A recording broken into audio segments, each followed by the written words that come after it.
सर्व तमाम स्पर्धा परीक्षा विद्यार्थिनींचं पुन्हा एकदा टर्निंग पॉईंट्स या यूट्यूब चॅनलवरती हार्दिक स्वागत आहे. TCS पॅटर्ननुसार परीक्षा होणार आहेत. सरळ सेवेची प्रत्येक पोस्टमध्ये हाच पॅटर्न वापरला जातो आहे आणि हे सगळं ह्या पुस्तकामध्ये कव्हर केलं आणि त्या पुस्तकाच्या आधारावर ही व्हिडिओ सिरीज आपली सुरू आहे.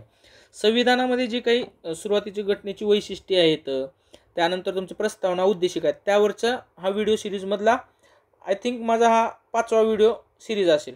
ओके, पार्ट कितवा आहे? 5वा असेल, कारण आपण डिटेल कव्हर करून घेतोय. ओके, हे पुस्तक तुम्ही घ्या. 400 रुपये प्राईस आहे, परंतु डिस्काउंट मिळून तुम्हाला 300 पर्यंत वगैरे मिळू शकतं बुक स्टॉलवर. आणि सरळ सेवेमध्ये पॉईंट टू द पॉईंट वाचायचं असेल तर हे पुस्तक तुम्हाला घ्यावं लागेल. ओके, आजच्या मेन प्रश्नाकडे आपण येऊया. पुस्तक घेण्याबद्दल जर काही अडचण असेल तर बघा, हा माझा नंबर आहे. आणि आणखीन एक टर्निंग पॉईंट्स ॲप आहे ना, एक डिस्क्रिप्शन बॉक्समध्ये मी दिलेला आहे. त्या ठिकाणी तुम्हाला करंट अफेअर्स अगदी मोफत आहेत फ्री स्टडी फोल्डरमध्ये. ते तुम्ही डाउनलोड करू शकता, वाचू शकता. चला, आजचा जो पॅटर्न आहे आपला SSC एक्झाममध्ये आलेला प्रश्न आहे. संविधानातील कारणे आणि मार्गदर्शक मूल्ये सांगणाऱ्या संविधानातील प्रास्ताविक विधानाला काय म्हटलं जातं? तर प्रस्तावना. ओके, उद्देशिका मी डिटेल यापूर्वीच्या व्हिडिओमध्ये सांगितलेलं आहे. भारताने संविधान शेवटी कोणत्या वर्षी स्वीकारले? तर 26 नोव्हेंबर 1949ला स्वीकारलेला आहे. म्हणून तर 26 नोव्हेंबर हा आपण संविधान दिन म्हणून साजरा केला जातो. परंतु संविधानाची अंमलबजावणी कधी झालेली आहे? तर ती झालेली आहे 26 जानेवारी 1950ला. ओके, लक्षात घ्या.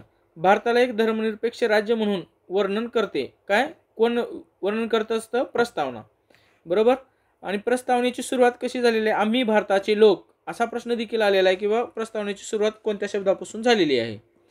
ह्याच्या पुढे चला. भारतीय राज्यघटनेनुसार जनगणना अधिनियम 1948च्या तरतुदीनुसार जनगणना केली जाते आणि हा डेटा दर किती वर्षांनी संकलित केला जातो? तर 10 वर्षांनी.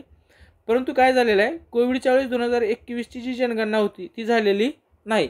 कदाचित 2025 किंवा 2026ला ती जनगणना होईल. पुढचा प्रश्न आहे, भारतीय राज्यघटनेच्या प्रस्तावनेत नमूद केलेल्या न्याय डॅश डॅश म्हणून स्वीकारले आहे. काय? राजकीय, आर्थिक, सामाजिक न्याय म्हणून स्वीकारलेला आहे. पुन्हा एकदा मी तुम्हाला संविधानाची उद्देशिका आहे ती दाखवतो. आम्ही भारताचे लोक, भारताचे एक सार्वभौम समाजवादी धर्मनिरपेक्ष लोकशाही गणराज्य घडवण्याचा व त्याच्या सर्व नागरिकास सामाजिक, आर्थिक, राजकीय. आता ही शब्द देखील क्रमाने लक्षात ठेवायचे तुम्हाला. मागच्या व्हिडिओमध्ये मी डिटेल सांगितलेलं आहे. परंतु प्रत्येक प्रश्नाच्या वेळेस तुम्ही जास्तीत जास्त तुमच्या कानावर पडेल तेवढं जास्तीत जास्त परफेक्शन येईल. कारण तुम्ही एक परीक्षा देणार नाही, भरपूर परीक्षा देणार आहेत. त्यातल्या त्यात कमी पे स्केलमधून जास्त पे स्केलमध्ये जाणार आहे. त्यामुळं तुम्हाला मी उद्देशिका पाठांतरच करा म्हणून सांगितलेलं आहे. ओके, सामाजिक, आर्थिक व राजनैतिक न्याय, विचार अभिव्यक्ती विश्वास, श्रद्धा व उपासना यांचे स्वातंत्र्य, दर्जाची व संधीची समानता. म्हणजे समानता कशाची दिलेली आहे? दर्जाची आणि संधीची. ओके, त्यानंतर तुम्हाला स्वातंत्र्य कशाचं दिलेलं प्रस्तावामध्ये उल्लेख केलेला आहे? विचार, अभिव्यक्ती, विश्वास, श्रद्धा, उपासना याचं. आणि न्याय कशाच्या संदर्भात? सामाजिक, आर्थिक, राजनैतिक. बरं, नावं देखील क्रमानं लक्षात ठेवा बरं का. हे तुम्ही म्हणून तर म्हणतोय ही पाठच करा, पाठांतर करा. येता जाता कोणालाही म्हणून दाखवा तुम्ही. ओके, बंधुता, राष्ट्रीय, हे सगळं पाठ करा. ओके, सांगितलं, क्लिअर झालं. त्यानंतर पुढचं आहे, सरकारची डॅश डॅश ही एक प्रणाली आहे ज्यामध्ये अधिकार केंद्रीय प्राधिकरण आणि देशाच्या विविध घटकामध्ये विभागले जातात. तर तिला कोणती पद्धती म्हणतात? तर संघराज्य पद्धती आहे. ओके, त्यानंतर लक्षात घ्या, संघराज्य आपल्याला ज्यावेळेस बरेच व्हिडिओ पाहत आले तुम्ही सिक्वेन्सने ज्यांना पाहिले आहेत त्यांच्या लक्षात येईल की संघराज्य खूप वेळ झालेलं आहे. परंतु भारताच्या राज्यघटनेमध्ये संघराज्य हा शब्दाचा उल्लेख कुठेच नाही. परंतु जे आपला आर्टिकल अर्थात कलम 1 आहे त्यामध्ये जे काही डिस्क्रिप्शन आहे, वर्णन केलेलं आहे, त्यामध्ये राज्याचा संघ, युनियन ऑफ स्टेट असा उल्लेख मात्र तिथं दिसून येतो तुम्हाला. ओके, संघराज्य म्हणजे काय? केंद्र आणि घटक सरकारचं अस्तित्व असणं, म्हणजे केंद्र सरकार असणं आणि राज्य सरकार असणं, एक प्रकारे थोडक्यात लक्षात घ्या. त्यानंतर स्वतंत्र न्यायव्यवस्था, घटनेची ताठरता आणि घटना ही सर्वोच्च असणे, हे सगळ्या गोष्टी आल्या. आपला पुढचा प्रश्न आहे, लोकशाहीतील राजकीय, सामाजिक असमानता यावरील अभ्यास काय उघड करतो? लोकशाहीत असमानता असते. आता समजा सामाजिक असमानता यावरील अभ्यास काय उघड करतो? तर लोकशाहीत असमानता असते. पर्याय पाहून उत्तर निवडा. ओके, जनतेला अंतर्गत आणि बाह्य बाबीवर निर्णय घेण्याचा सर्वोच्च अधिकार आहे. कोणतीही बाह्य शक्ती भारत सरकारला हुकूम देऊ शकत नाही. यामुळे भारत हे काय आहे, सार्वभौम आहे. डॅश डॅश हे संविधान सभेचे सदस्य नव्हते. कोण नव्हते? महात्मा गांधी हे संविधान सभेचे सदस्य नव्हते. यावर खूप वेळेस प्रश्न आलेला आहे. पुढे भारतीय संविधान सभेचे पहिले अधिवेशन कधी कोठे भरले होते? तर 3 ते 23 डिसेंबर या दरम्यान दिल्ली या ठिकाणी भरलेलं होतं. राज्य सर्वत्र आहे ते क्वचितच कोणतेही अंतर सोडत नाही हे विधान डॅश डॅश स्पष्ट करते. काय स्पष्ट करते? तर कल्याणकारी राज्याची संकल्पना स्पष्ट करते. हे भारतीय राज्यघटनेची जी वैशिष्ट्ये आहेत तुम्ही ज्यावेळेस वाचाल त्यामध्ये संघराज्य पद्धती, त्यानंतर तुमचं काय कल्याणकारी राज्याची संकल्पना, विविध स्त्रोतापासून म्हणजे वेगवेगळ्या देशापासून आपण घेतलेली काय म्हणतात त्याला तरतुदी, हे सगळे काय भारताच्या राज्यघटनेची ठळक वैशिष्ट्ये आहेत. त्यानंतर राज्य धोरणाची मार्गदर्शक तत्वे, स्वतंत्र व एकात्मिक न्यायव्यवस्था, ह्या सगळ्या गोष्टी वैशिष्ट्ये आहेत. कोणता शब्द ज्याचा अर्थ आपण एकाच कुटुंबातील सदस्य असल्यासारखे वागणे असा होतो? तर ते बंधुभाव. उद्देशिकेमध्ये उल्लेख आहे. भारतीय राज्यघटनेच्या प्रस्तावनेत कशाचा समावेश नाही? तर धर्म नाही, कारण आपण धर्मनिरपेक्ष आहोत. ओके, धर्मनिरपेक्ष आहोत. मागच्या व्हिडिओमध्ये पण तुम्हाला मी सांगितलेलं आहे की ज्यावेळेस राज्यघटना घटनादुरुस्ती करते त्यावेळेस प्रस्तावनेमध्ये ना फक्त एकच वेळेस जे आहे ना आत्तापर्यंत घटनादुरुस्ती झालेली आहे, एकच वेळेस. ती घटनादुरुस्ती ती 42वी आणि वर्ष होतं 1976. या घटनादुरुस्तीनुसार 3 शब्द ॲड केलेला आहे. एक तर समाजवादी, धर्मनिरपेक्ष आणि एकात्मता. ओके, हे 3 शब्द त्यामध्ये ॲड केलेले आणि 42वी घटनादुरुस्ती लक्षात ठेवा. आणि त्यावेळेस पंतप्रधान होत्या Indira Gandhi.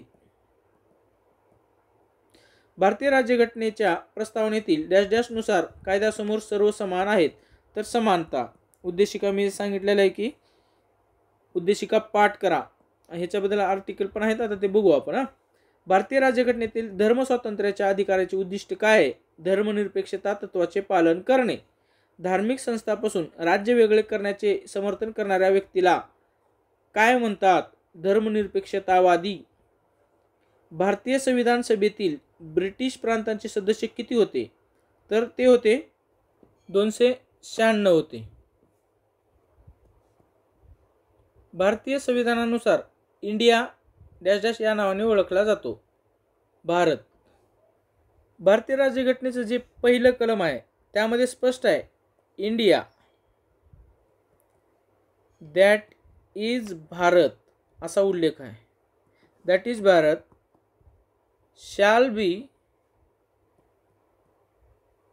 Union of states. India अर्थात भारत हा राज्यांचा संघ असेल. हा कलम 1 मधील 1 आहे. सरळ सरळ. ओके, म्हणून भारतीय संविधानानुसार इंडिया भारत नावाने ओळखलं जातं. हे प्रश्न अशा प्रकारे विचारलेले SSC एक्झाम 2019ला. भारतीय राज्यघटनेचे खालीलपैकी कोणते वैशिष्ट्य नाही?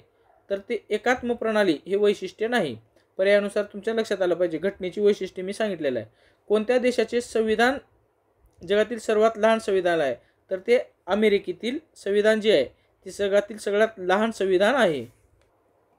जगातील सर्वात लहान संविधान जरी असलं तरी भारतानं आहे ना अमेरिकेकडून खूप काही असे काय म्हणतात ते वैशिष्ट्य आपल्या घटनेमध्ये घेतलेले आहेत. त्यामध्ये फंडामेंटल राईट्स, पुन्हा व्हाईस प्रेसिडेंट उपराष्ट्रपती हे पद, त्यानंतर न्यायव्यवस्थेचे स्वातंत्र्य ह्यावर प्रश्न जेवढे पॉईंट मी लिहिते ना त्यावर प्रश्न आलेला आहे. त्यानंतर न्यायिक पुनर्विलोकन म्हणजे सर्वोच्च न्यायालयानं आपल्या दिलेला न्याय जे काही आदेश असेल किंवा निर्णय असेल त्यावर पुनर्विलोकन करणे, पुनर्विचार करणे. त्यानंतर प्रेसिडेंट जे असतात त्यावर महाभियोग चालवण्याची जी पद्धती आहे ती देखील अमेरिकेकडून घेतलेली आहे. त्यानंतर सर्वोच्च आणि उच्च न्यायालयाच्या न्यायाधीशांना SC आणि हायकोर्टमधील सुप्रीम कोर्ट आणि हायकोर्टमधील जे न्यायाधीश असतील त्यांना पदावरून दूर करण्याची पद्धत देखील आपण काय अमेरिकेकडून घेतलेलं आहे. बरोबर. भारताचे संविधान 26 जानेवारी 1950 रोजी लागू झाले. ते यापूर्वी लागू असणारा कोणता कायदा किंवा सरकारी दस्तऐवज याला बदलते? तर भारत सरकार 1935. त्याबद्दल पाहूया आपण. 1900 म्हणजे ही जी काही आपलं संविधान लागू आहे त्याच्यापूर्वी जो ॲक्ट आहे, भारत सरकारचा ॲक्ट 1935, त्या आधारे काय असेल, दस्तऐवज बदलला गेलेला आहे. पुढचा प्रश्न आहे, भारताचे राष्ट्रीय चिन्ह कधी स्वीकारले गेले? तर 26 जानेवारी 1950ला स्वीकारलेलं आहे. त्यानंतर काही आपलं जे राष्ट्रगीत आहे आणि राष्ट्रगान आहे त्याची स्वीकृती आपण केलेली आहे 24 जानेवारी 1950 या रोजी. आणि भारताचा राष्ट्रीय ध्वज आपण कधी स्वीकृत केलेला आहे? तर 22 जुलै 1947. हेच राष्ट्रीय ध्वज डिझाईन कुणी केलेला आहे? तर पिंगली व्यंकय्या असं यांचं नाव आहे, ते आंध्र प्रदेशचे आहेत. यावर प्रश्न परीक्षेत यापूर्वी आलेला आहे. सगळ्यात महत्त्वाचं, या पुस्तकावर आधारित आपण हे कव्हर करणार आहोत. यूट्यूबमधून तुमचा अभ्यास व्हावा हा उद्देश आहेच, परंतु परीक्षेच्या पूर्वी हे रिव्हिजन मारायला सगळ्यात बेस्ट आहे. हाच पॅटर्न TCS असतो. 101% TCS आहे पॅटर्ननुसार हे व्हिडिओ आहेत. पुस्तक खरेदीसाठी हा नंबर आहे माझा. सोबत तुम्हाला करंट अफेअर अगदी मोफत पाहिजे असतील, व्हॉट्सअपवर जॉईन व्हायचं असेल तर 8999561313 हा नंबर टर्निंग पॉईंटच्या नावानं सेव्ह करून त्यावर मला तुमचं नाव वगैरे पाठवून द्या. व्हिडिओ आला तर नक्की शेअर करा, सबस्क्राईब करायला विसरू नका. Thanks for watching this video.